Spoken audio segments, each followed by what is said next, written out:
C'est un ouf de soulagement pour les populations de la commune d'Abobo-Ndotré. Le violeur solitaire présumé qui semait la terreur dans cette commune depuis plusieurs mois a été mis aux arrêts. Plusieurs femmes sont des victimes de cet individu, parmi elles Blandine. Elle a été agressée sexuellement il y a environ 1 an. Aujourd'hui, elle accepte de revenir sur les faits dans un témoignage plein d'émotions. Le jour des Tabaski, j'étais sortie un peu avec des amis. Donc je rentrais à la maison, 4, presque 5 heures, il y avait les gens même qui passaient. Il y a un monsieur qui m'a salué et j'ai répondu. Il m'a tapé avec sa machette, côté qui est plat là. Donc je suis tombée, donc il a commencé à me traîner, m'envoyer dans le garage. Arrivé là-bas, il m'a déshabillée. Il a abusé de moi. Selon la survivante, après son forfait, l'agresseur l'a ligoté avant d'exiger le code de ses comptes mobile money. Pendant qu'il m'avait attaché, il a demandé le code de mon compte. Je lui ai dit que je n'ai pas d'argent sur mon compte.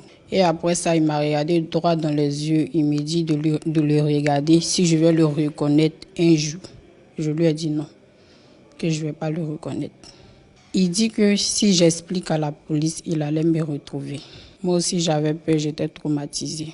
Mais j'ai pris mon courage, je suis partie à la police. Traumatisée et bouleversée, Blandine se dit soulagée par l'arrestation de celui qu'elle qualifie de prédateur. Aujourd'hui, je suis soulagée parce que mon agresseur a été arrêté. Même si je ne vais jamais oublier ce qui s'est passé, la douleur est encore là, mais je suis déjà soulagée. Blandine n'est pas un cas isolé. Mariam aussi fait partie des victimes. C'est que je suis sortie de chez moi, j'ai croisé un gars, il m'a fait tourner dans un gros trou là-bas. Maintenant, il me dit que j'ai combien dans le sac. Je lui ai dit que j'ai 25 000 dans mon sac. Donc, je pensais qu'il allait prendre mon sac pour fuir, mais ce n'était pas son cas. Il m'avait traîné dans le gros trou là. Il a enlevé mon habit.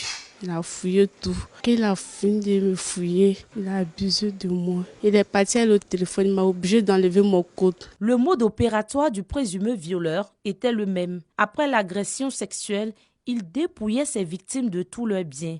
Selon Mariam, il a utilisé son téléphone volé pour fouiller ses fichiers et retrouver des vidéos intimes supprimées.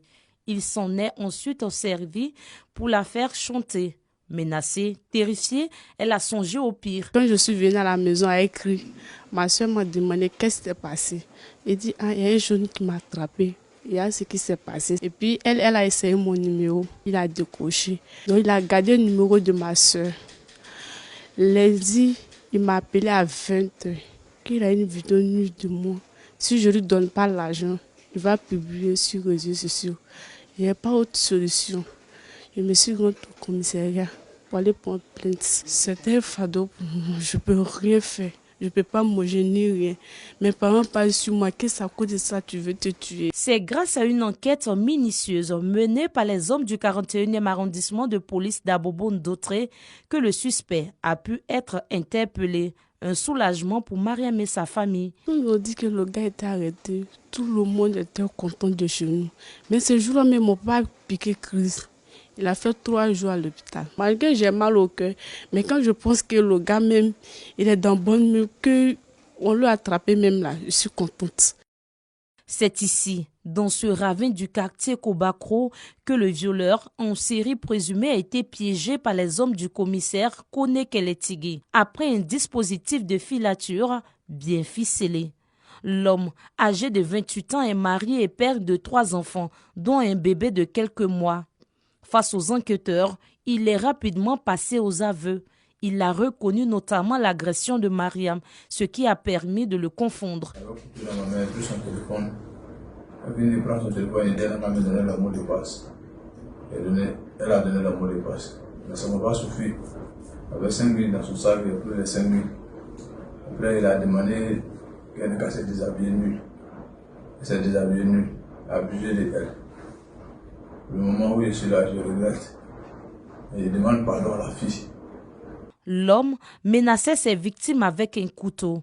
parfois une machette, et exigeaient les codes de leur téléphone et de leur compte mobile money. Cette opération, menée avec rigueur par le commissaire Kone Keletigui et ses hommes, redonne un sentiment de sécurité aux habitants du quartier.